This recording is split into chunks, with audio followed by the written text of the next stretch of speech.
Everybody, my name is Jessica Summers. I'm a homeschool mama of 3. I've been homeschooling now for 10 plus years. I have a 2nd grader, a 5th grader, and a 9th grader, a high schooler this year. Things are getting real. I'm going to share a little bit on tips and just kind of what I do for our homeschool year on ways to teach multiple children. So like I said, I have a 2nd grader, 5th grader, and a 9th grader, so very vast. The system that we have chosen for our homeschool year is the Abeka Academy.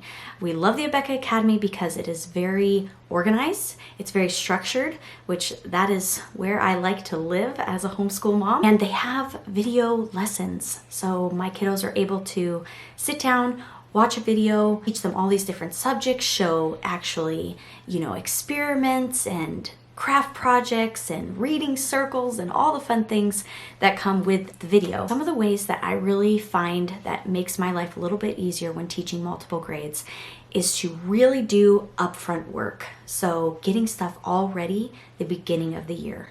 Before we start, I go through all the books, I get all the pages organized, collated, get all the craft supplies, get everything that I'm pretty much gonna need for that entire year laid out. So I do a lot of the work beforehand.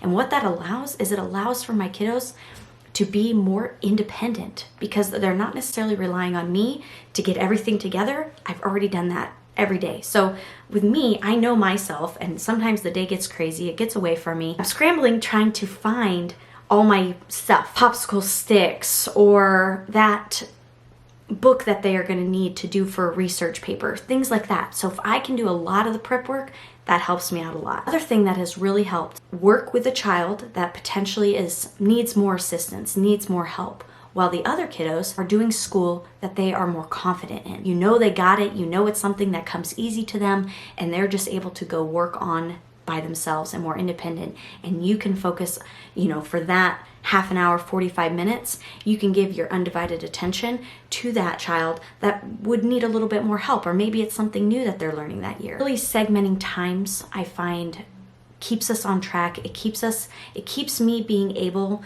to give the attention that I need for each child depending on what subject that they are working in. I also create separate areas for my kiddos to go to learn, so they have their own area.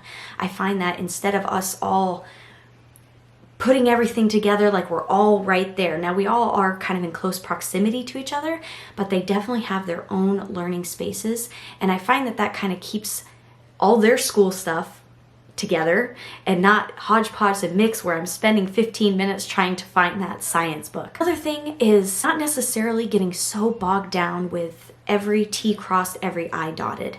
And that is something that as my personality is, oh my goodness, you've got to get this all done.